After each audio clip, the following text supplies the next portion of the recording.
When illness comes to a family, it often strikes suddenly. The normal household work is interrupted, and a new burden, taking care of the sick, is placed on the family members. Put him to bed. He can go to the bathroom, but bed rest is important. And take his temperature every 4 hours, and these pills. Care of the sick begins with a doctor's visit and his instructions. I suppose Chuck and Betty will be next. Not necessarily. If they haven't already been exposed, you just take the routine precautions. And let me know if he isn't over his fever by day after tomorrow, will you? Thank you very much for coming, Doctor. Not at all. I love it.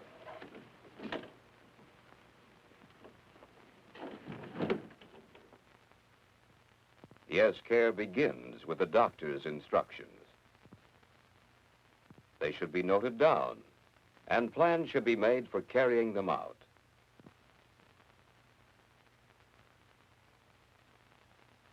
The patient must be kept comfortable, and a place must be prepared to serve as the sick room. Which room? One close to the bathroom is preferable, and one that can be shut off from the rest of the home. How should the room be arranged? What furniture is important? The bed should be placed so that you can get to it easily from either side, and where light and air from the window will not disturb the patient. To make the room safer and easier to clean, store away articles that will not be used during illness. In just a few minutes, the sick room looks like this, pleasant and attractive, efficiently organized for nursing care. Materials are at hand for giving Bobby his medicine and for checking his temperature. There are paper handkerchiefs and a bag for disposing of them. The clothes Bobby will need are right at hand, too.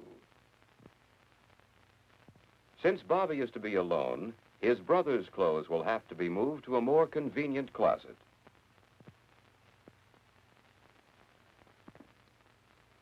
Yes, there are many things to be done, extra things, even before the patient can be put to bed. And of course, while care of the sick is going on, the routine work of the household must be kept up. Let's see how one family works through this problem.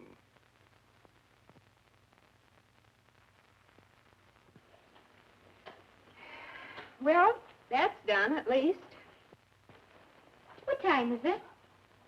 Oh, just after 8, and dish is done. Not too much later than usual. He just wanted a drink. Maybe he'll sleep a while now. Why don't you sit down, Martha?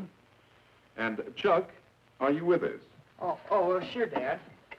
We'd better plan ahead a little. We've got extra things to do, and if one of us gets a bit overtired, he might get sick, too. Then where will we be? Now, I thought I'd take care of Bobby tonight. Let's see. He needs a pill at 11. Then, I can get up at 3 and sleep a little late in the morning. We've been studying home nursing at school.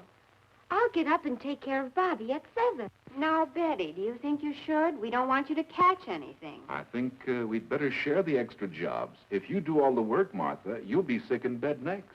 We can keep away from infection. These germs, which leave the body through the nose and mouth, enter the same way. If we keep away from Bobby's face, we'll be all right. And we can wash our hands before and after going in the sick room and wear something to protect our clothes. Chuck, do you know how to make a bed tray? Sure, Betty. I think there's a box out back, just the right size. Wasn't Florence coming over here tomorrow to study with you? Oh, yes. Well, maybe I can go to her house this time. I'll call her. Well, let's read and relax for a few minutes and then go to bed early, huh?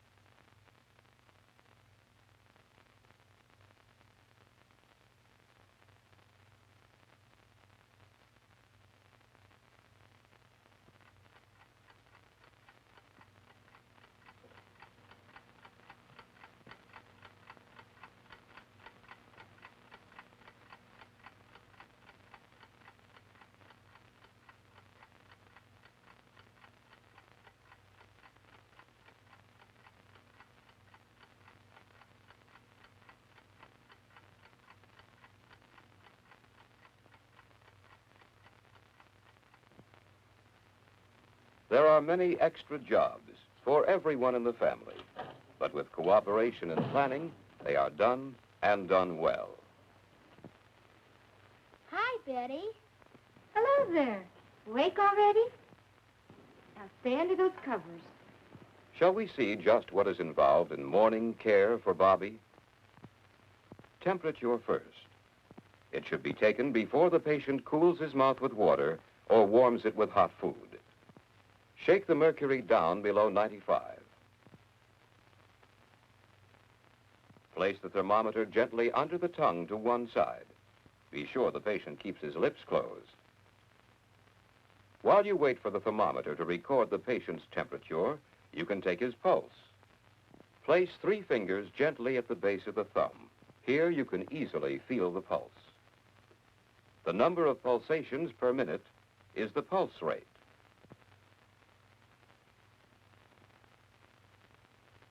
Next, while you are still holding the patient's wrist, you may count his respiration. If Bobby has a fever, his breathing will be more rapid. You can ordinarily feel the rise and fall of the chest under your hand. Count 1 for each complete breath in and out.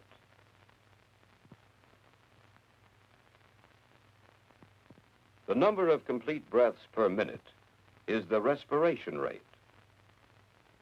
Pulse and respiration are written down on a chart so the doctor can judge the patient's progress.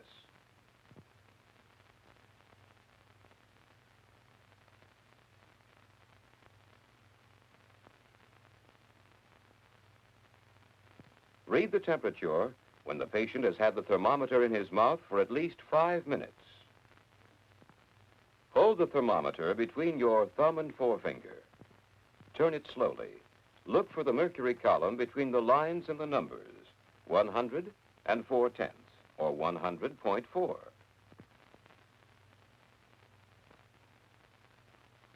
Now, with a clear record of the temperature, it is medicine time. It's important to give the right medicine in the right amount at the right time. So read the directions on the medicine bottle each time you give medicine.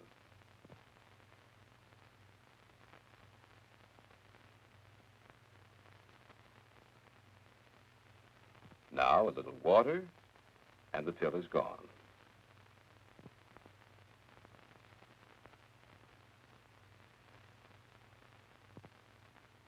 Now is a good time to send the patient to the bathroom, if he has bathroom privileges.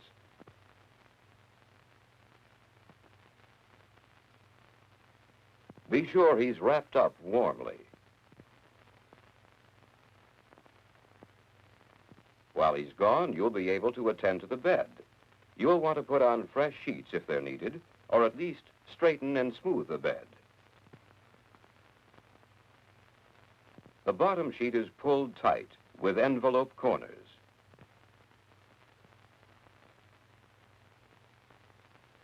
At the foot of the bed, a pleat to allow toe room. The top sheet and covers are tucked in securely.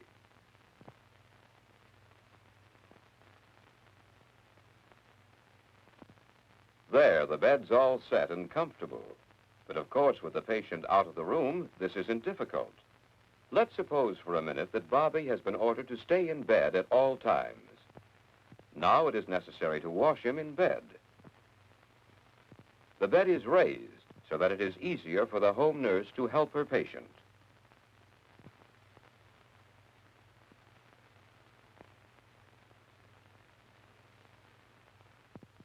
Once Bobby is washed, his bed should be changed. This calls for a little special skill. The patient is gently moved to one side of the bed, and the old bottom sheet is carefully folded against him. The top sheet is used to keep the patient covered.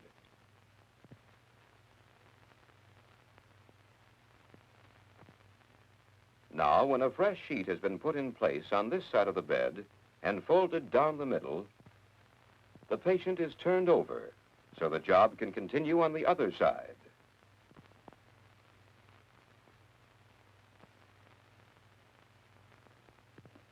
Have you noticed how carefully Betty has handled all the used bedding? to avoid all possible contact with those that might carry infection. Also, she protects herself by wearing a cover-all apron, which stays in the sick room at all times. Well, we've seen how to change a bed with the patient in it. Fortunately, though, Bobby can get up, and he can sit up for meals, resting against a backrest, made from a cardboard carton cut and folded into shape. How's that for comfort? Here's the patient.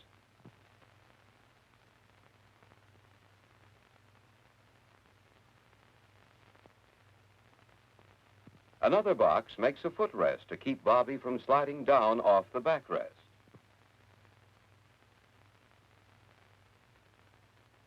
And here's breakfast on a tray made from still another carton. The doctor's instructions regarding diet are carefully followed, but even this tray of liquid diet is attractively served to coddle a none too hearty appetite. One more thing. The thermometer must be washed with soap and cool water, and Betty's hands also will be washed.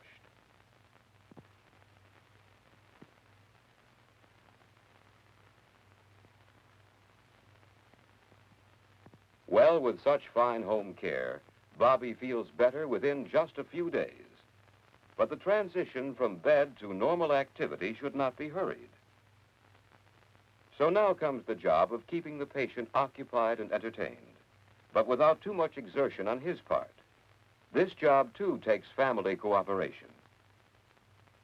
Arts and crafts, reading, listening to the radio. These are some of the most suitable activities. Fortunately, Bobby's infection is no longer contagious, so he can have company, and the doctor has suggested a gradual return to normal diet. This tray of a soft diet, while it contains nothing that would require much chewing or that is hard to digest, is still certainly appetizing. As we said before, illness in the home means changing family routines, extra jobs for everyone. But apply the simple rules of home nursing and plan for family cooperation in carrying out the doctor's instructions. The results are well worthwhile.